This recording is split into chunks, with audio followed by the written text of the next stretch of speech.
119 కీర్తన 136వ వచనం మనం చదువుకుందాం. జనులు నీ ధర్మశాస్త్రమును అనుసరింపకపోయినందుకు నా కన్నీరు ఏరులై పారుచున్నది. చాలమ్మా. దేవుని బిడ్డలారా, దేవుడు మనతో మాట్లాడునుగాక. ఇక్కడ ఓ భక్తుడు చాలా తీవ్రముగా ఏడుస్తూ ఉన్నాడు. ఎందుకు ఏడ్చాడు? ఏడ్చేది ఎందుకు ఏడుస్తున్నాడు? దేవుని బిడ్డలారా, ఎందుకు ఏడుస్తున్నాడో ఇక్కడ కారణం కూడా చెప్పాడు. ఏమిటి ఆ కారణం అంటే 119వ కీర్తనలో మనం చూస్తున్న 136వ వచనములో, నీ జనులు నీ ధర్మశాస్త్రమును అనుసరింపకపోయినందుకో, జనులు నీ ధర్మశాస్త్రమును అనుసరింపకపోయినందుకు నా కన్నీరు ఏరులై పారుతూ ఉంది. దేవుని బిడ్డలారా, ఎంత విచారకరమో! ఈ దినాల్లో దేవుని బిడ్డలారా, దేవుని వాక్యానికి ఎవరైతే మొదటి స్థానాన్ని ఇస్తారో వారికే ఈ వాక్యము అర్థమైంది.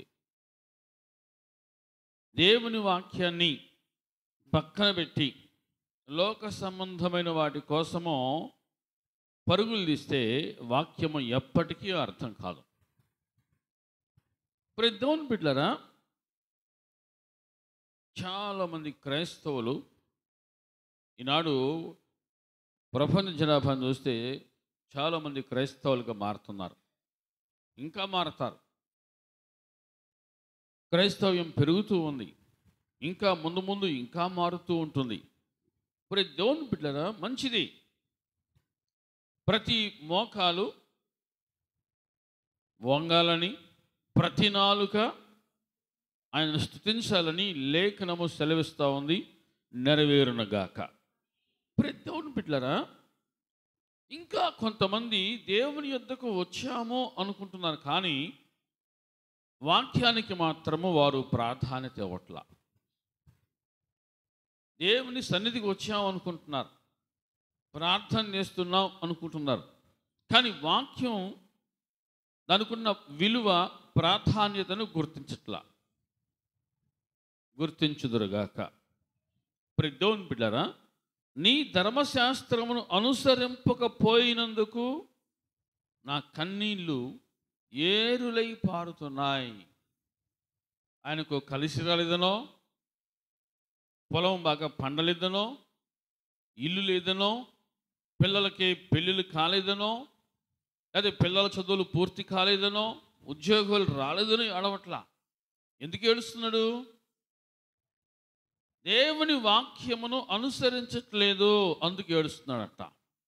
ప్రజలు దేవుని వాక్యాన్ని అనుసరించక వారికి నచ్చిన విధానంలో వారు జీవిస్తూ ప్రార్థన చేస్తున్నారు.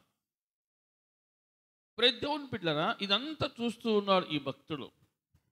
చూచి ఏమంటున్నాడంటే, నా కన్నీరు ఏరులై పారుతా ఉందయ్యా అన్నాడు. తనకేదో కలిసి రాలేదని అడవట్లా, తనకేదో నష్టం వచ్చిందని అడవట్లా.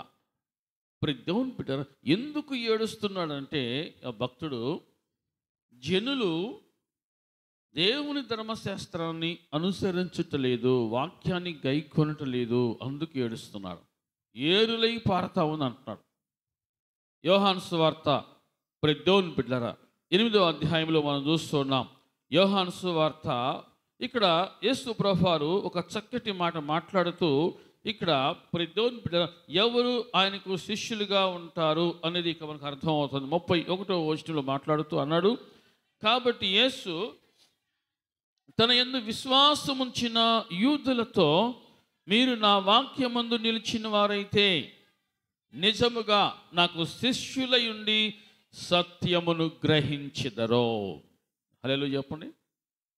దేవుని బిడ్డలారా, నా వాక్యమందు నిలిచిన వారైతే, ఇక్కడ మనం చూస్తున్న 31వ వచనం మొదటి వరుసలో ఉన్న మాట ఏంటంటే, యేసు తన యందు విశ్వాసముంచిన యూదులతో. విశ్వాసమైతే ఉంచుతూ ఉన్నారు, కానీ వాక్యమందు నిలిచి ఉండలేకపోతున్నారు. ప్రభు అంటే విశ్వాసమే, దేవుడు అంటే విశ్వాసమే. కానీ ప్రతి దేవుని బిడ్డలారా, వారు దేవుని వాక్యమందు నిలిచి ఉండలేకపోతున్నారు. దేవుని వాక్యాన్ని వినుట మట్టుకు వింటున్నారు, కానీ ఆ వాక్యంలో ఉన్న అర్థం ఏంటో, సారాంశం ఏంటో తెలుసుకోలేకపోతున్నారు. వాక్యమందు నిలిచి ఉండలేని స్థితిలో ఉన్నారు. ప్రభు అంటాడు, మీరు నా వాక్యమందు నిలిచిన వారైతే, నా వాక్యమందు నిలిచిన వారైతే అంటే నా మాటను మీరు గైకొన్నట్లయితే, నా మాట ప్రకారం మీరు జీవించినట్లయితే, మీరు నాకు శిష్యులుగా పిలువబడతారు, నాకు శిష్యులుగా మీరు ఉంటారు అని చెప్పాడు. ఇప్పుడు దేవుని బిడ్డలారా, ఈనాడు విశ్వాసిగా ఉన్నాము అనుకుంటున్నారు, కానీ వారిలో మాత్రం దేవుని వాక్యానికి చోట్లేదు. అందుకు ఈ భక్తుడు నా కన్నీరు ఏరులై పారుతూ ఉంది అంటాడు. వారిని చూసి, వారి హృదయ స్థితిని చూచి, మారని వారి హృదయాలను చూచి, ప్రతి దేవుని బిడ్డలారా నా కన్నీరు ఏరులై పారుతుంది అని చెప్పాడు. అంటే ఆయన హృదయంలో ఎటువంటి వేదన ఉందో, ఎటువంటి బాధ ఉందో ప్రతి దేవుని బిడ్డలారా చాలా జాగ్రత్తగా మనం అర్థం చేసుకోవాలి. ఈనాడు చాలామంది ఆయన సన్నిధికి వస్తూ ఉన్నారు అంటే నిజంగా ఆయన వాక్యమును ఆశించి కాదు, ఆయన వాక్యం యొక్క రుచి తెలిసి కాదు. ఏదో దొరుకుతుంది, ఏదో జరుగుతుంది, ఏదో అవుతుంది అనేటువంటి లోక సంబంధమైన ఆలోచనలతోనే ఎక్కువ మంది వస్తూ ఉన్నారు. కానీ ఆయన వాక్యాన్ని ఆశించి వచ్చేవారు తక్కువగా ఉన్నారు. ఆయన వాక్యాన్ని ఆశించి వాక్య ప్రకారం జీవితాన్ని సరి చేసుకుందాం, నేను ఇంకా సరి చేయబడవలసింది కాబట్టి నేను ఆయన సన్నిధికి వెళ్తే, ఆయన వాక్యాన్ని వింటే నేను సరి చేయబడతాను అని ఆశించి వచ్చేవాళ్ళు తక్కువ ఉన్నారు. కానీ నాకు ఏదో జరిగిద్ది, నాకు మేలు జరిగిద్ది, నాకు కాలం కలిసి వస్తుంది, దేవుని సన్నిధికి వెళ్ళి కాసేపు ప్రార్థన చేసుకుంటే అనుకున్న పనులు జరుగుతాయి అని ఇటువంటి వాటి కోసమే ఆశించి వచ్చేవాళ్ళు ఉన్నారు. అందుకు నా హృదయంలో చాలా బాధ ఉంది అంటున్నాడు భక్తుడు. నా కన్నీరు ఏరులై పారుతా ఉంది అంటాడు. వారి హృదయంలో ప్రతి దేవుని బిడ్డలారా దేవుని వాక్యానికి చోటు లేదంట. దేవుని వాక్యానికి వారి హృదయంలో చోటు లేదంటున్నాడు. ఈరోజు ప్రతి దేవుని బిడ్డ, నీ హృదయంలో దేవుని వాక్యానికి చోటు ఉందా? దేవుని వాక్యానికి చోటు ఉంటే ఖచ్చితంగా నీ జీవితం సరిచేయబడుతుంది, సరిచేయబడునుగాక. ప్రభు ఏమన్నాడు? ఇదిగో మీరు నా వాక్యమందు నిలిచిన వారైతే, ఎవరితో అన్నాడు ఆ మాట? ఆయన విశ్వాసం ఉంచిన వారే.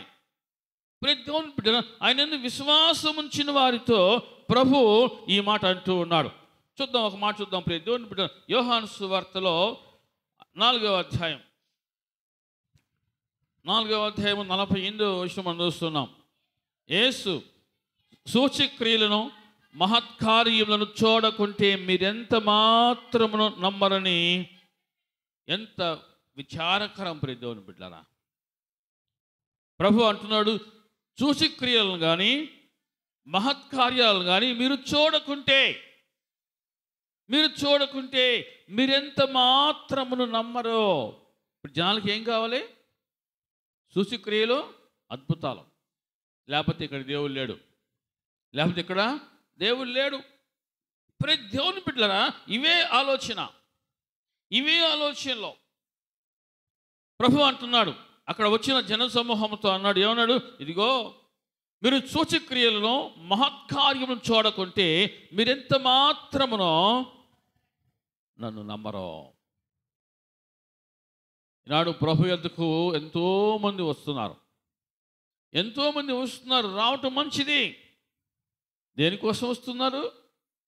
సూచక్రియలు, అద్భుతాలు.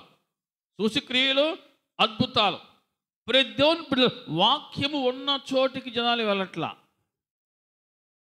ఉన్న వాక్యాన్ని ఉన్నట్టుగా బోధించే స్థలానికి జనాలు వెళ్ళట్లా. ఎక్కడైతే ఈ అద్భుతాలు, సూచక్రియలు ఉన్నాయో అక్కడికి జనాలు పరిగెత్తుకుంటూ వెళ్తున్నారు అంటున్నా. ప్రభు అంటున్నాడు, ఇదిగో ఇవి చేయకపోతే, మీరు చూడకపోతే మీరు నమ్మరు. మీరు నమ్మరు. వాక్యాన్ని ఆశించి వచ్చేవాళ్ళు చాలా తక్కువ మంది ఉన్నారు ప్రియ దేవుని బిడ్డలారా. ధర్మశాస్త్రమును, దేవుని వాక్యాన్ని అనుసరించే వాళ్ళు తక్కువగా ఉన్నారు. నువ్వు మాకు ఇది ఇస్తే మేము నీకోసం సాక్షిగా నిలబడతాం. షరతులు పెడుతున్నారు. మీరు మాకు ఇది చేస్తే, మీరు మాకు అనుకున్నట్టుగా చేస్తే మేము ప్రభా నీకు సాక్షిగా ఉంటాం. ఇట్లాంటి మొక్కుబడులు చాలామంది మొక్కుకుంటున్నారు. చాలామంది మొక్కుకుంటున్నారు ప్రియ దేవుని బిడ్డలారా. ప్రభు అంటున్నాడు, 2-3 ఉన్న చోట నేను ఉంటా అన్నాడు. కొన్ని వేల మంది కాదు, వేల మంది ప్రియ దేవుని బిడ్డలారా ఈనాడు ఎక్కువ మంది ఇవే ఆశిస్తూ ఉన్నారు. కానీ 2-3 ఉన్న చోట కూడా నేను ఉంటా అన్నాడు ఆయన. ఆ 2-3లో దేవుని వాక్యానికి చోటు ఉంటే ఎంత బాగుండు. వారు అదృష్టవంతులు అవుతారు, వారు ధన్యులు అవుతారు ప్రియ దేవుని బిడ్డలారా.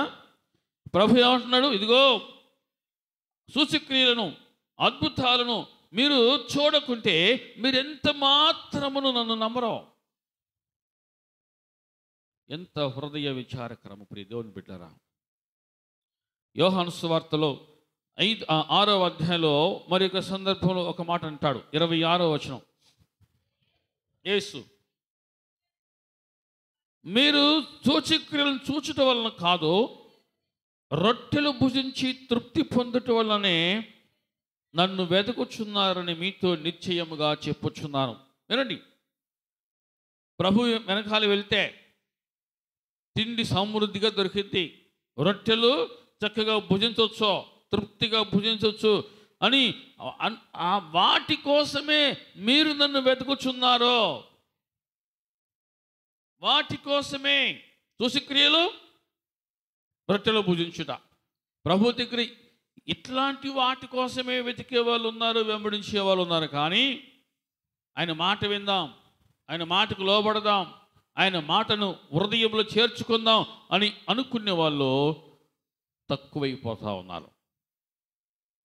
లోకం మీద ఆశలు ఎక్కువవుతూ ఉన్నాయి, కోరికలు ఎక్కువవుతూ ఉన్నాయి, ఉద్దేశాలు మారిపోతూ ఉన్నాయి, ఊహలు తలంపులు మారిపోతూ ఉన్నాయి. ప్రియ దేవుని బిడ్డ ఈ చక్రబంధంలో తెలియకుండానే ఇరుక్కుపోతూ ఉన్నారు. జనులు నీ ధర్మశాస్త్రమును అనుసరింపకపోయినందుకో నా కన్నీరు ఏరులై పారుతుంది అంటున్నాడు. ప్రియ దేవుని బిడ్డరా, ఎంత భారభరితముగా ఉందో చూడండి అతని హృదయము. భారముతో అతని హృదయం ఉంది. తనకేదో కలిసి రాలేదని, తనకేదో లేకపోతే పంటలు బాగా పండలేదని, తన పిల్లలకు పెళ్ళిళ్ళు అవ్వట్లేదని ఇట్లాంటి వాటి కోసం అని అడవట్లా. మరి ఎందుకు ఏడుస్తున్నాడంట? దేవా, ఇంతమంది ప్రజలు వస్తున్నారు కానీ వారు నీ వాక్యాన్ని అనుసరించట్లేదయ్యా, అందుకు నా కన్నీరు ఏరులై పారుతా ఉందయ్యా అని చెప్తున్నాడు. దుఃఖంతో మాట్లాడుతున్నాడు ప్రియ దేవుని బిడ్డలారా, దుఃఖంతో మాట్లాడుతున్నాడు. కొంతమంది సూచక్రియలు, అద్భుతాల కోసము ప్రభువుని వెంబడించే వాళ్ళు ఉంటే, కొంతమంది ఆయన వెనకాల వెళ్తే ఏదో మాకు దొరుకుతుంది, చక్కగా తినొచ్చు, జీవితాన్ని ఎంజాయ్ చేయొచ్చు అన్నట్లుగా బయలుదేరుతున్నారో అని ప్రియ దేవుని బిడ్డలారా అట్లాంటి వాటి కోసమే ఆశించి వస్తున్నారు అని ఇక్కడ వాక్యం హెచ్చరిస్తూ ఉంది. లూకా సువార్తలో ఒక మాట చూస్తున్నాం ప్రియ దేవుని బిడ్డలారా. లూకా సువార్త 6వ అధ్యాయంలో ప్రభు మాట్లాడుతూ, లూకా సువార్త 6వ అధ్యాయం 46వ వచనంలో, లూకా సువార్త 6:46, నేను చెప్పు మాటల ప్రకారము మీరు చెయ్యక ప్రభువా ప్రభువా అని నన్ను పిలుచుట ఎందుకు అని ప్రభువే అంటున్నాడు. నేను చెప్పు మాటల ప్రకారం మీరు చెయ్యక, నేను చెప్పు మాటల ప్రకారం మీరు చెయ్యక ప్రభువా ప్రభువా అని నన్ను పిలుచుట ఎందుకు? బిడ్డరా, ఆయన మాట్లాడుతున్నప్పుడు శ్రద్ధగా వినేవాళ్ళు కావాలి. ఆయన మాట్లాడుతున్నప్పుడు వాక్యానికి లోబడేవారు కావాలి. ఆయన మాట్లాడుతున్నప్పుడు వాక్యానికి కట్టుబడేవారు కావాలి. ఆయన మాట్లాడుతున్నప్పుడు వాక్యాన్ని గౌరవించేవాళ్ళు ఆయనకు కావాలి. అలా కాకుండా అసలు ఆయన ఏదో అద్భుతాలు చేస్తాడని చూద్దాం, ఏదో జనాలు చెప్పుకుంటున్నారుగా చూద్దాం, మనం కూడా చూద్దాం, మన కళ్ళతో చూద్దాం, ఆయన దగ్గరికి వెళ్తే ఇది దొరుకుతుందంటగా మనం కూడా చూద్దాం, మనం కూడా పొందుకుందాం, ఇట్లాంటి వాటి కోసం మీరు వస్తున్నారా? నేను చెప్పు మాటల ప్రకారం మీరు చేయకుండా, నేను చెప్పు మాటల ప్రకారము మీరు చెయ్యక ప్రభువా ప్రభువా అని నన్ను పిలుచుట ఎందుకు అంటున్నాడు. దేవుని బిడ్డన కొన్ని సందర్భాల్లో ప్రభువు చాలా ఘాటుగా మాట్లాడుతూ ఉంటాడు. యెషయా గ్రంథంలో 1వ అధ్యాయం కూడా ఒక మాట ఉంది. యెషయా గ్రంథము 1వ అధ్యాయము 12వ వచనములో, యెషయా గ్రంథము 1:12 ఉంది, నా సన్నిధిని కనబడవలని మీరు వచ్చుచున్నారే, నా ఆవరణము త్రొక్కుటకు మిమ్మును రమ్మన్నవాడెవడో, మిమ్మును రమ్మన్నవాడెవడో. దేవుని బిడ్డలారా, జనులు ఎందుకు వస్తున్నారంట? ఆయన కనబడాలని వస్తున్నారంతే. కనబడాలి. ఏదో కలిసి వస్తుంది, వాళ్ళకి కలిసి వచ్చింది కాబట్టి మనం కూడా కనబడితే మనకి కలిసి వస్తుంది. వాళ్ళకి బాగుంది కాబట్టి మనం కూడా వెళ్తే మనకి బాగుంటుంది. వాళ్ళ జీవితం మారిపోయింది కాబట్టి మనం కూడా వెళ్తే మన జీవితాలు కూడా బాగుపడతాయి. ఇట్లాంటి లోక సంబంధమైన వాటి కోసమే ఆయన సన్నిధికి వచ్చేవాళ్ళు ఎక్కువగా ఉన్నారంటున్నాడు. నా సన్నిధిని కనబడవలని మీరు వచ్చుచున్నారే, నా ఆవరణంలో త్రొక్కుటకు మిమ్మల్ని రమ్మన్నవాడు ఎవడో, అసలు మిమ్మల్ని పిలిచింది ఎవరో అంటే ఎందుకు ప్రభు ఇలా మాట్లాడాడు? దేవుడు ఎందుకు ఇలా మాట్లాడుతున్నాడు? దేవుని బిడ్డరా, ఆయన మాటకు వారి హృదయాల్లో చోటు లేదు. ఆయన వాక్యానికి వారి హృదయాలు చాలా దూరంగా ఉన్నాయి. దేవుని బిడ్డ, ఈ చివరి దినాల్లో, ఈ యాంత్రిక జీవనంలో మనిషి చాలా త్వరగా పడిపోవటానికి చాలా ఊహల లోకంలో పరిగెడతా ఉన్నాడు. మేము ప్రార్థనకి వెళ్ళినా మా జీవితాల్లో ఇటువంటి మార్పు లేదు, రాలేదు అనుకుంటూ బాధపడేవాళ్ళు కూడా ఉన్నారు. కానీ నేనెంత మాత్రమునో ఆయన వాక్యాన్ని గైకొనలేకపోయాను అని బాధపడేవాళ్ళు. దేవుని బిడ్డలారా, ఈ భక్తుడు వీళ్ళందరూ చూశాడు, చూచి ఏడుస్తున్నాడు. ఎందుకు ఏడ్చాడు? అయ్యో, ఇంతమంది వచ్చారు కానీ ఎవరు కూడా దేవుని వాక్యాన్ని అనుసరించట్లేదు, వింటున్నారు కానీ గైకొనట్లేదు. అందుకు ఈ భక్తుడు తీవ్రంగా ఏడుస్తూ కన్నీరు కారుస్తూ, నా కన్నీరు ఏరులై పారుతా ఉంది అంటున్నాడు. ఎంత హృదయ విచారకరం, ఎంత దుఃఖము ప్రియ దేవుని బిడ్డలారా. ఇక్కడ దేవుడు ఏమంటున్నాడు? అసలు నా సన్నిధిని కనబడేవాళ్ళు మీరు ఎందుకు వచ్చుచున్నారంటాడు. అసలు నా సన్నిధిలో మీరు అడుగు పెట్టమని మీకు చెప్పింది ఎవరు అంటున్నాడు. అంటే మార్పు లేని హృదయాలు, దేవుని వాక్యానికి దూరంగా ఉన్న హృదయాలు అవి. సరి చేసుకోలేని మనస్తత్వము, ఒప్పుకోలేని మనస్తత్వము, దిద్దుకోలేని మనస్తత్వము, ఇటువంటి మనస్తత్వము కలిగి ఆయన సన్నిధికి వచ్చేవాళ్ళు చాలామంది ఉన్నారంటున్నాడు. అట్లాంటి వారిని చూసి ఈ భక్తుడు, నా కన్నీరు ఏరులై పారుతా ఉందయ్యా అంటాడు. నేను చెప్పు మాటల ప్రకారం మీరు చెయ్యక ప్రభా ప్రభా అని నన్ను పిలుచుట ఎందుకో? ఒక్కసారి మనం ఆలోచించేద్దాం. నేను ఎక్కడైనా తప్పిపోతున్నానా అని ఆలోచించేద్దాం. నేను ఎక్కడైనా పడిపోతున్నానా అని ఆలోచించేద్దాం. ఎవరైనా ఆ విధంగా పరిశీలించుకుంటే వారు సరిచేయబడతారు. నిన్ను నీవే సరి చేసుకోవాలి. ప్రభు సన్నిధిలో నిన్ను నీవే సరి చేసుకోవాలి. నిన్ను నీవు దేవుని వాక్యానికి అప్పగించుకోవాలి. చూద్దాం అపోస్తలుల కార్యము ప్రియ దేవుని బిడ్డలారా, అపోస్తలుడైన పౌలు ఒక చక్కటి మాట మాట్లాడుతూ ఇక్కడ అపోస్తలుల కార్యములు ప్రియ దేవుని బిడ్డలారా చాలా చక్కటి మాట మనం చూస్తూ ఉన్నాం.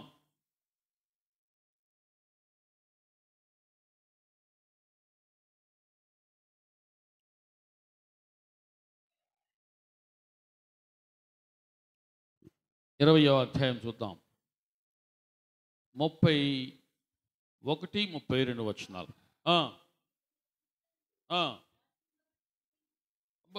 ఎంతకాలం అంట? 3.5 సంవత్సరాలు. 3 సంవత్సరములు దివారాత్రి రాత్రింబవలు కన్నీళ్లు విడుచుచు ప్రతి మనుషునికి మానక బుద్ధి చెప్పితినని మీరు జ్ఞాపకము చేసుకొని మెలకువగా ఉండుడి. 3 సంవత్సరాలు రాత్రింబవళ్ళు ఏం చేశాడు? కన్నీళ్ళు విడుచుచు. ఎందుకోసం కన్నీళ్ళు విడిచాడు? కాలం కలిసి రాలేదనా? తనకు కలిసి రాలేదనా? తనకు మంచి పంట రాలేదనా? లేదా నష్టం వచ్చిందనా? పిల్లలు మంచిగా పొజిషన్లు లేరనా? ఉద్యోగాలు లేవనా? లేదా ప్రమోషన్ రాలేదనా? జీతాలు పెరగలేదనా? లేదా పిల్లలకి పెళ్ళిళ్ళు అవ్వలేదనా? ఎందుకు కన్నీళ్ళు విడిచాడు? ఎందుకు ఏడుస్తున్నాడు పౌలు గారు? ప్రజల హృదయాల్లో మార్పు రావలేదు. ప్రజల హృదయాల్లో మార్పు రావట్లేదు. వాక్యాన్ని వింటున్నారు. అపోస్తలుడైన పౌలు వాళ్ళందరూ చూసి ఏమన్నాడు? నేను 3 సంవత్సరాలు రాత్రి బౌలు కన్నీళ్ళు విడిచో ప్రతి మనుషునికి మానక బుద్ధి చెప్పిన జ్ఞాపకం చేసుకున్నాడు. మెలకుగా ఉన్నది. ఇప్పుడు దేవునికిని ఆయన కృపావాక్యమునకును మిమ్మను అప్పగించుచున్నాను. హల్లెలూయా చెప్పండి. దేవునికిని ఆయన కృపావాక్యమునకు మిమ్మను అప్పగించుచున్నాను. ఈరోజు మనం చేయాల్సిన పని ఏంటి? ఈరోజు మనం ఏం చేయాలి? ఆయన వాక్యానికి మనము అప్పగించుకోవాలి. ఆయన వాక్యానికి మనము అప్పగించుకోవాలి. ప్రతి దేవుని బిడ్డలారా, ఆ వాక్యమే మనలో పనిచేస్తూ ఉండాలి. ఆ వాక్యానికి మనం ఎప్పుడైతే కట్టుబడతామో ఖచ్చితంగా అప్పుడు దేవుడు సంతోషిస్తాడు. ఇక్కడ 3 సంవత్సరాలు రాత్రింబవళ్ళు కన్నీళ్ళు విడుచుచు ప్రతి మనుషునికి మానక బుద్ధి చెప్పాడంట. ప్రతి మనుషునికి. వినండి ప్రియ దేవుని బిడ్డలారా, ఈరోజు బుద్ధి చెప్పే సేవకుడు బుద్ధి చెప్తూ ఉంటే ఎంతమంది వింటూ ఉంటారు? ఎంతమంది లోబడతారు? ఖండించే సేవకుడు ఖండిస్తూ ఉంటే ఎంతమంది ఆ గద్దింపుకు లోబడతారు? ఖండిస్తూ ఉంటే ఎంతమంది సరి చేసుకోవడానికి ఇష్టపడతారు? ప్రతి దేవుని బిడ్డలారా, చాలా జాగ్రత్తగా పరిశీలన చేసుకుందాం. నొప్పించే వాక్యం మనకు అవసరం లేదు, మెప్పించే వాక్యం మనకు కావాలి. ఇది ఈనాటి సూత్రం. నొప్పిస్తే అసలు వాక్యం బాలా అనేవాళ్ళు ఉన్నారు. ఈ రాత్రి ప్రభువు నిన్ను దర్శించబోతున్నాడు, అద్భుతాలు జరిగిపోతాయి అని ఇట్లాంటి మాటలు చెప్తే చాలా ప్రజలు మెచ్చుకుంటారు. జీవితాన్ని సరి చేసుకో, హృదయాన్ని బాగు చేసుకో, నువ్వు సరి చేయబడాలి, దేవుని వాక్యానికి నిన్ను నువ్వు అప్పగించుకో అని ఖండించి చెప్తే మాత్రం ఇదేంటి ఇది ఈ బోధ ఎవరికి కావాలి ఇప్పుడు అనుకునే వాళ్ళు ఉన్నారు. ప్రతి దేవుని బిడ్డ, జీవము గల దేవుని సంఘంలో అటువంటి వారు అవసరం లేదు. వాక్యానికి లోబడేవారు కావాలి, గద్దింపుకు లోబడే వాళ్ళు కావాలి, ఖండించినప్పుడు సరి చేసుకునే వాళ్ళు కావాలి. ఆ విధంగా ఎవరైతే దేవుని వాక్యానికి తమను తాము అప్పగించుకుంటారో వారే జీవము గల దేవుని సంఘానికి కావాలి, అవసరము. ప్రతి దేవుని బిడ్డలారా, లోకంలో ఉన్న వాటి కోసం ఎప్పుడు కూడా అతిగా ఆశపడకూడదు, ప్రార్థన చేయకూడదు. మన కనీస అవసరాలు ఏవో అవి దేవుడు తీరుస్తాడు. మనకిస్తాడాయన. మన ఆలోచన, నా జీవితం సరిచేయబడిందా అనేదిగా ఉండాలి. వాక్యానికి తగిన విధంగా నేను ఉన్నానా పరిశీలించుకుంటూ ఉండాలి. నేను వాక్యాన్ని వింటున్నాను, ఆ వాక్యానికి నేను లోబడుతున్నానా, ఆ వాక్యానికి నేను విలువిస్తున్నానా అనేటువంటి గ్రహింపు ఖచ్చితంగా కలిగి ఉండాలి. అటువంటి వారే దేవునిలో నిలబడతారో. హల్లెలూయా చెప్పండి. అటువంటి వారు నిలబడతారు, మిగిలిన వారు నిలబడరు. పొట్లకి వెళ్ళిపోద్ది. దేవుని బిడ్డలారా, అపోస్తలుడైన పౌలు అంటాడు, ఇదిగో ప్రతి మనుషునికి కన్నీళ్ళు విడుచుచు మానక బుద్ధి చెప్పాను. మీరు తప్పు చేసినప్పుడు సేవకుడు మీకు బుద్ధి చెప్తే మీరు ఒప్పుకుంటారా? నువ్వు తప్పు చేస్తున్నావు, నువ్వు తప్పు మాట్లాడుతున్నావు అంటే, నేను తప్పు మాట్లాడుతున్నానా లేదో నేను కరెక్ట్గా మాట్లాడుతున్నాను అనుకునే వాళ్ళు ఉన్నారేమో. ఆ మనస్తత్వం తీసేసుకోవాల్సిందే. ప్రతి దేవుని బిడ్డలారా, దేవుని వాక్యము నీలో ఎంత మట్టుకు పనిచేస్తూ ఉందో ఖచ్చితంగా నిన్ను నువ్వు పరిశీలించుకోవలసిందే, నువ్వు సరి చేసుకోవలసిందే. అపోస్తలుడైన పౌలు తన ఆత్మీయ కుమారుడికి ఒక మాట రాస్తూ తిమోతికి రాసిన 2వ పత్రిక 3వ అధ్యాయం 16వ వచనంలో, ప్రియ దేవుని బిడ్డలారా, 3:16లో ఉంది, దైవజనుడు సన్నద్ధుడై ప్రతి సత్కార్యమునకు పూర్ణముగా సిద్ధపడి ఉన్నట్లు దైవావేశము వలన కలిగిన ప్రతి లేఖనము ఉపదేశించుటకు, ఖండించుటకు, తప్పు దిద్దుటకు, నీతి యందు శిక్ష చేయుటకును ప్రయోజనకరమై ఉన్నది. అదే చెప్పండి, దైవజనుడు ఎలా ఉండాలంట? ఎలా ఉండాలి? ప్రతి లేఖనము ఉపదేశించుటకు, తర్వాత ఖండించుటకు, తప్పుదిద్దుటకు, శిక్షించుటకు దైవజనుడు సంసిద్ధుడిగా ఉండాలి. తప్పు చేసినా సరే, సర్లేమ్మా మన మనసులో అనుకోకుండా జరుగుతూ ఉంటేలే అని నిన్ను సమర్థిస్తే దైవజనుడు కాదు అతను. సర్లేమ్మా మన మనసులో మనుషున్నాక తప్పు చేయకుంటాడా అని అంటే, ఆ విధంగా నువ్వు చేసిన పొరపాటును సమర్థిస్తే అతను ఎప్పటికీ దైవజనుడిగా ఉండలేడో. నువ్వు ఎప్పుడైతే పొరపాటు చేసావో, తప్పు చేసావో, దైవజనుడు నిన్ను గద్దిస్తాడు, నిన్ను శిక్షిస్తాడు, నిన్ను హెచ్చరిస్తాడు, ఖండిస్తాడు. అదిలో చెప్పండి, నిన్ను గద్దించకపోయినా, ఖండించకపోయినా, హెచ్చరించకపోయినా, శిక్షించకపోయినా, ఉపదేశించకపోయినా సరే ఆ దైవజనుడిదే బాధ్యత. ఆ దైవజనుడిదే బాధ్యత. ఆపరేషన్ చేయకపోతే పేషెంట్కి ఎంత ప్రమాదమో, దైవజనుడు ఖండించకపోతే విశ్వాసి అంత ప్రమాదంలో పడతాడు. అర్థమవుతుంది అన్నవాళ్ళు చెప్పండి హల్లెలూయా.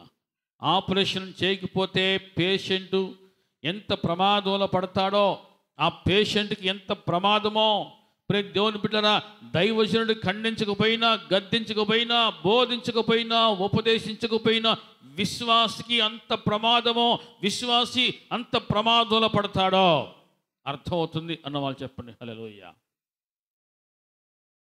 ప్రతి దేవుని బిడ్డరా, దైవజనుడు సన్నద్ధుడై ప్రతి సత్కార్యమునకు పూర్ణంగా సిద్ధపడి ఉన్నట్లు ఏం చేయాలంట?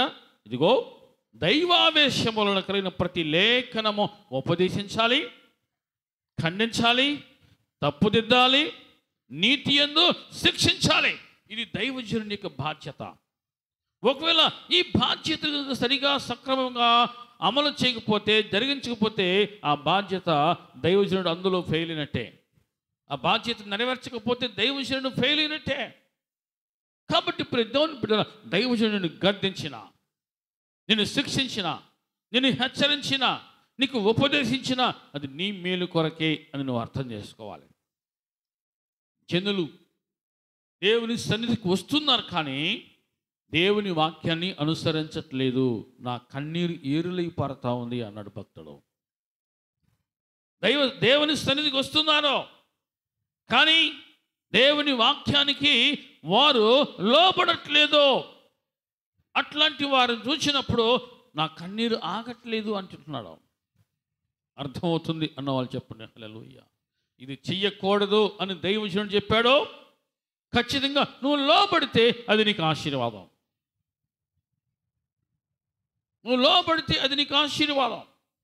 నాకు తెలుసులే అనుకుంటే అది నీకు ప్రమాదకరము. ప్రతి దేవుని బిడ్డలారా, దేవుని వాక్యము లేని విశ్వాసి రోగిష్టితో సమానం. వాడు రోగిష్టే. దేవుని వాక్యము లేని విశ్వాసి. అందుకని ఇరిమియా గ్రంథం 17వ అధ్యాయంలో హృదయము అన్నిటికంటే 17వ అధ్యాయం 9వ వచనం ఈ మాట ఉంది. ఇరిమియా 17:9లో ఉంది, అన్నిటికంటే మోసకరమైనది హృదయము, అది ఘోరమైన వ్యాధి కలది, దానిని గ్రహింపగలవాడు ఎవడు. చాలా వాక్యంలోని క్రైస్తవుడు విశ్వాసి ఒక పేషెంట్తో సమానమో, ప్రమాదంలో ఉన్నట్టే అతడు. ప్రతి దేవుని బిడ్డలారా, వాక్యానికి లోబడితే నువ్వెప్పుడు ఆరోగ్యవంతంగా ఉంటావు. నీ హృదయం ఆరోగ్యంగా ఉంటుంది. అర్థమవుతుంది అన్నవాళ్ళు చెప్పండి హల్లెలూయా. వాక్యానికి నువ్వు లోబడు. వాక్యాలను కట్టుబడు. 119 కీర్తన 1-2 వచనాల్లో ఒక మాట ఉంది. 119 కీర్తన అనుసరించి ధాన్యులో ధాన్యులో హల్లెలూయా చెప్పండి. అంత మాత్రమే మరి ఒక మాట మనం చూస్తున్నప్పుడు దేవుని బిడ్డలు 119 కీర్తనలో 4వ వచనం. నీ ఆజ్ఞలను జాగ్రత్తగా గైకొనవలని నీవు మాకు ఆజ్ఞాపించి ఉన్నావు. ఆహా, నీ కట్టడలను గైకొనట్లు నా ప్రవర్తన స్థిరపడి ఉండిన ఎంత మేలు. ఎవరికి మేలు? ఎవరికి మేలు? ఎవరైతే ఆయన ఆజ్ఞలు గైకుంటారో, ఎవరి ప్రవర్తన అయితే ఆయన వాక్యానుసారంగా స్థిరంగా ఉంటుందో వారికే మేలు, వారికే మేలు. ఆహా, నీ కట్టడలు గైకొనట్లు నా ప్రవర్తన స్థిరపడి ఉండిన ఎంత మేలు. నీ ఆజ్ఞలన్నిటినీ నేను లక్ష్యం చేయనప్పుడు నాకు అవమానము కలగనేరదో. హల్లెలూయా చెప్పండి. ఆయన ఆజ్ఞలను గైకొంటే, ఆయన ఆజ్ఞల పట్ల నువ్వు లక్ష్యం ఉంచితే, నీ గురి నిలిపితే నీకు ఎప్పటికీ నీకు అవమానం కలగదు. ఆయన ఆజ్ఞలు నీ చుట్టూ సరిహద్దురాలుగా ఉంటాయి. ప్రతి దేవుని బిడ్డలారా, దేవుని సన్నిధికి వచ్చేవారు ఖచ్చితంగా దేవుని వాక్యము కొరకు ఆశతో రావాలి. వచ్చుదురుగాక. ఇక ఈ మిగతావి ఏది అవసరమైనా సరే, నీ అవసరం ఏదైతే ఉందో ఖచ్చితంగా నీ ప్రతి అవసరం నా దేవుడు తీరుస్తాడు, తీర్చునుగాక. కానీ నీవు రావాల్సింది ఎందుకు రావాలంటే ఆయన వాక్యము కొరకు రావాలి. నీ హృదయంలో ఆయన వాక్యానికి చోటు నువ్వు ఇవ్వవలసిందే. నీ హృదయంలో ఆయన వాక్యాన్ని నువ్వు చోటిస్తే, ప్రతి దేవుని బిడ్డలారా, నీ హృదయం ఎప్పుడు కూడా నీటి కాలంలో నాటబడిన చెట్టు వలె ఫలిస్తూనే ఉంటుంది. ఫలించునుగాక. భక్తుడు ఏమంటున్నాడు? యెహోవా ధర్మశాస్త్రమును అనుసరించి నిర్దోషముగా నడుచుకున్న వారు ధన్యులో. హల్లెలూయా.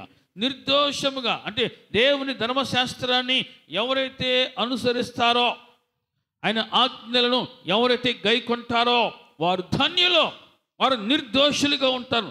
ఈనాడు కొన్ని బోధలు బయలుదేరాయి. ఎటువంటి బోధలండి? దేవుడు నియమించిన ఆజ్ఞలను యేసు ప్రభు వచ్చి కొట్టేశాడు అంటున్నారు.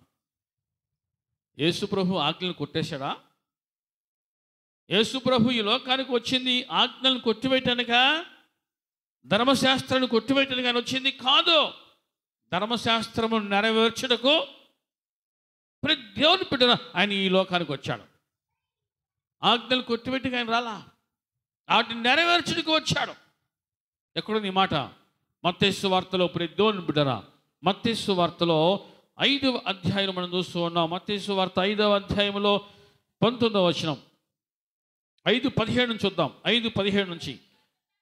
ధర్మశాస్త్రములను ప్రవక్తల వచనములైనను కొట్టివేయవచ్చి తలంచవద్దో, నెరవేర్చుటికి గాని కొట్టివేయుటకు నేను రాలేదో. ఆకాశమును భూమియు గతించిపోతేనే గాని ధర్మశాస్త్రమంతయు నెరవేరు వరకు దాని నుండి ఒక పొల్లైనను ఒక సున్నా అయినను తప్పిపోదని నిశ్చయముగా మీతో చెప్పుచున్నాను. చాలమ్మా. ప్రతిదోను బిడ్డారా, చాలా జాగ్రత్తగా నుండి. ప్రభు ఈ లోకానికి ధర్మశాస్త్రాన్ని కొట్టివేయటకు వచ్చాడా అంటే ఆయన ఏమన్నాడు? నేను అందుకోసం రాలా, నేను కొట్టివేయటకు రాలా. అలా మీరు తలంచొద్దు, అసలు ఆలోచన మీరు చేయొద్దు. మరి ఎందుకు వచ్చాడు? నెరవేర్చుటకే వచ్చి తిని. ఆమెను చెప్పండి. ధర్మశాస్త్రమును నెరవేర్చుటకే కానీ కొట్టివేయటకు నేను రాలేదో. చాలా బోధలు ఏమైపోయినాయి ఇప్పుడు? ఆజ్ఞలు లేవు, ఆజ్ఞలు కొట్టేశాడు ప్రభు వచ్చి ధర్మశాస్త్రాన్ని కొట్టేశాడు. ప్రభు వచ్చి మనకు కేవలం కృపనే ఇచ్చాడు కాబట్టి ఇక ఆజ్ఞలతో పని లేదు. ఇట్లాంటి బోధలు ఎక్కువైపోయినాయి. దారి తప్పించే బోధలు, లోకాన్ని చూపించే బోధలు, లోకం వైపు నడిపించే బోధలు ఈనాడు ఎక్కువైపోయినాయి. ఇప్పుడు దేవుని బిడ్డలారా, ఈనాడు జనాలకు కూడా అట్లాంటి బోధలే బాగున్నాయి. కానీ వాక్యం వారికి అవసరం లేదు. అక్కడికి వెళ్ళాం, కలిసి వచ్చిందా రాలేదా? అక్కడికి వెళ్ళాం, ఉద్యోగం వచ్చిందా రాలేదా, అక్కడికి వెళ్ళాం మంచి సంబంధం కుదిరిందా లేదా, ఇట్లాంటి లోక సంబంధమైన వాటి కోసమే పరుగులెడుతున్నారు. క్షయమైన వాటి కోసమే ఆశపడుతున్నారు, క్షయమైన వాటి కోసమే వస్తున్నారు. కానీ దేవుని వాక్యానికి మాత్రము హృదయములో చోటివ్వట్లా, ధర్మశాస్త్రాన్ని హృదయంలోకి చేర్చుకోవట్లా. ప్రతి దేవుని బిడ్డరా, ధర్మశాస్త్రం కొట్టివేయబడిందని నుంచి చెప్పేటువంటి బోధలు ఇప్పుడు ఎక్కువైపోయినాయి. ప్రభువారు ఈ లోకానికి వచ్చింది ధర్మశాస్త్రం కొట్టివేయటకు కాదు కానీ నెరవేర్చుడికి నేను వచ్చాను అని ప్రభువే సాక్ష్యం ఇచ్చాడు. ప్రతి దేవుని బిడ్డరా, దేవుని వాక్యాన్ని సరిగా అర్థం చేసుకోలేని వారు ఉన్నారు. దేవుని వాక్యాన్ని సరిగా చదవకుండా, దేవుని వాక్యాన్ని సరిగా గ్రహించకుండా ఏవో నోటికి వచ్చినది వారికి తోచిన మాటలు వారు బోధిస్తున్నారు. ఇట్లాంటి మాయల్లో పడకుండా ఉందరుగాక. దేవుడు మనకి ఎప్పుడు మేలు చేసే దేవుడు ఆయన. దేవుడు ఎప్పుడు మనకు మేలు చేసేవాడే. ప్రతి దేవుని బిడ్డ 119 కీర్తనలో కొన్ని మాటలు మనం జ్ఞాపకం చేసుకుందాం. 119 కీర్తనలో 163 వచనం మనం చూద్దాం. 119, 163 చదవమ్మా. నీ ధర్మశాస్త్రము నాకు ప్రీతికరము, నీ న్యాయ విధులను బట్టి దినమునకు 7 మార్లు నేను నిన్ను స్తుతించుచున్నాను. నీ ధర్మశాస్త్రమును ప్రేమించు వారికి ఎంతో నెమ్మది కలదో. హల్లెలూయా చెప్పండి. నీ ధర్మశాస్త్రమును ప్రేమించు వారికి ఎంతో నెమ్మది కలదో. ఈనాడు నీ జీవితంలో ఎందుకు నెమ్మది కొదువుగా ఉంది, ఎందుకు నెమ్మది దూరం అయిపోతా ఉందంటే దేవుని వాక్యాన్ని సరిగా ప్రేమించకపోబట్టే, దేవుని ధర్మశాస్త్రమును సరిగా ప్రేమించకపోబట్టే, సరిగా గై కొనకపోబట్టే ప్రతి దేవుని బిడ్డ నెమ్మది దూరంగా పోతా ఉంది. దేవుని వాక్యం ఇక్కడ ఏముంటుంది? నీ ధర్మశాస్త్రం ప్రేమించు వారికి ఎంతో నెమ్మది కలదు. దీనికి మించిన సంపద లోకంలో ఏది లేదండి. నెమ్మదికి మించిన సంపద ఈ లోకంలో ఏది లేదు. ఆ నెమ్మదిని మనం అందరం సంపాదించుకుందాము గాక. వినటానికి అవి 3 మాటలే. ఇది 3 అక్షరాలే. నెమ్మది 3 అక్షరాలే. కానీ అందులో ఎంత తీదనం ఉందో, ఎంత సంతోషం ఉందో, ఎంత సమాధానం ఉందో అది అనుభవించే వారికి మాత్రమే అర్థమవుతుంది. ఆ నెమ్మది ఎవరికి దొరుకుతుందంట? ధర్మశాస్త్రమును ప్రేమించు వారికి. ఈనాడు ధర్మశాస్త్రం త్రోసివేసి పైన ఉన్న వాటి కోసము ప్రార్థన చేసే వాళ్ళు ఉన్నారు. నేను గైకొన్నా గైకొనకపోయినా, నీ వాక్యాన్ని విన్నా వినకపోయినా, నేను అడిగింది మాత్రం నువ్వు ఇవ్వాలి ప్రభా అని అన్నట్టుగా వద్దాడు చాలామంది జీవితాలు. నేను ధర్మశాస్త్రాన్ని గైకొన్నా గైకొనకపోయినా, నీ వాక్యానికి నేను లోబడినా లోబడకపోయినా, నీ వాక్యాన్ని ప్రేమించినా ప్రేమించకపోయినా, నేను అడిగింది మాత్రం నువ్వు ఇచ్చేయాలి ప్రభా అన్నట్లుగా ఉంది. అలా చేస్తున్నారు చాలామంది. దేవుని బిడ్డరా, ధర్మశాస్త్రం అనుసరింపకపోయినందుకు నా కన్నీరు ఏరులై పారతా ఉంది అంటున్నాడు భక్తుడు. ప్రభు అన్నాడు, ఇదిగో నా యందు మీరు విశ్వాసం ఉంచారు, మంచిదే.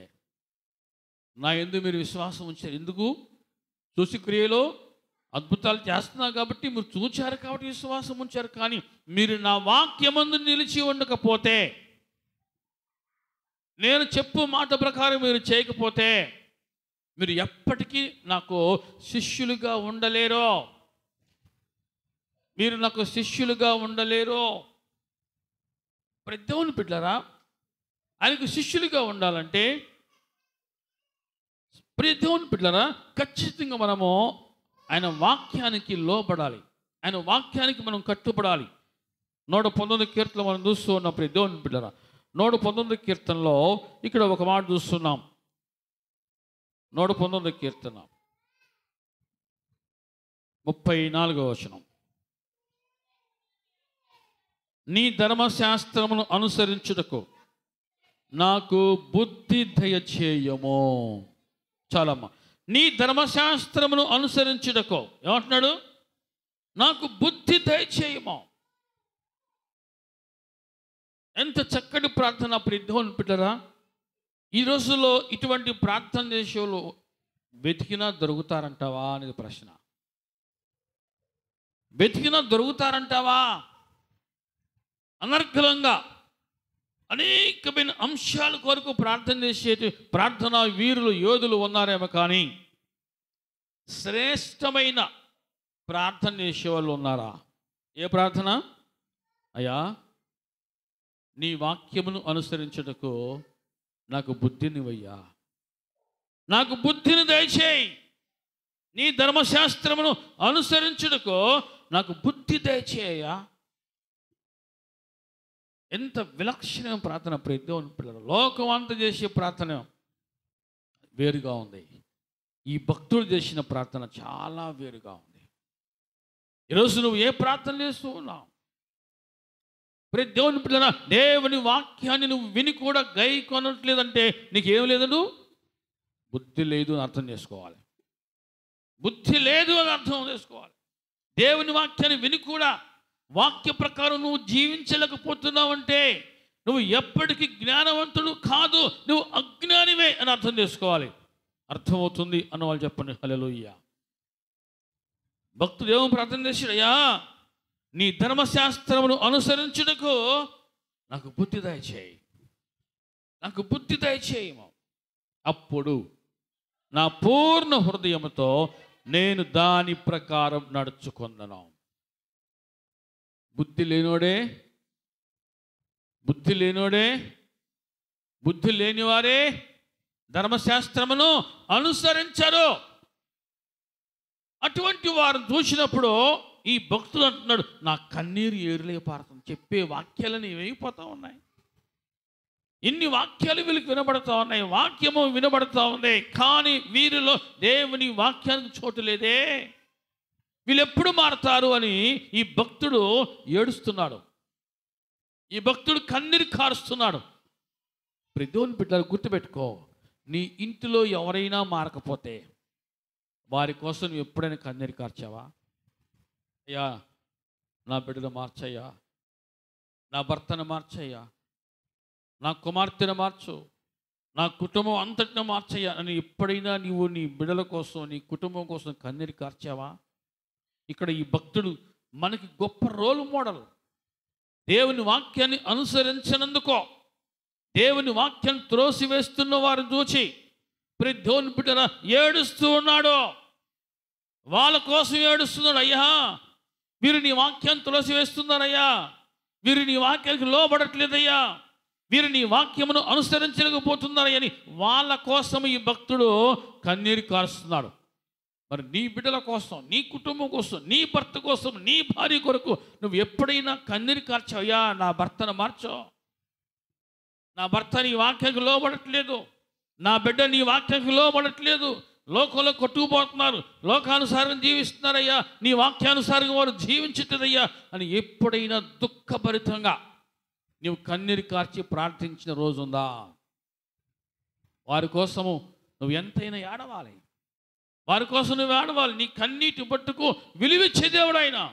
అయ్యా నా భర్తకు బుద్ధి దయచేయి, నా భార్యకు బుద్ధి దయచేయి, నా బిడ్డకు బుద్ధి దయచేయి, నా కోడలకు బుద్ధి దయచేయి, మా అత్తకు బుద్ధి దయచేయి. అయ్యా వారు నీ వాక్యం అనుసరించాలయ్యా, నీ వాక్యం తులసివేస్తున్నారయ్యా, నీ వాక్యం వారు గైకొనట్లేదయ్యా, నీ వాక్యం పట్ల వారు నిర్లక్ష్యంగా ఉన్నారయ్యా.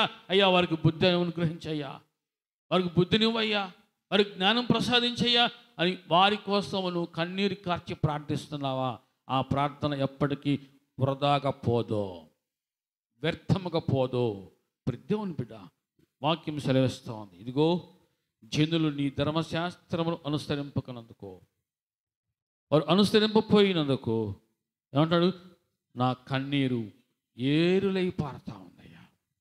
అటువంటి కన్నీటి ప్రార్థన చేసే వాళ్ళు కుటుంబంలో, సంఘంలో లేచుదురుగాక. ప్రార్థన చేసుకుందాం, మోకరించండి, ప్రార్థన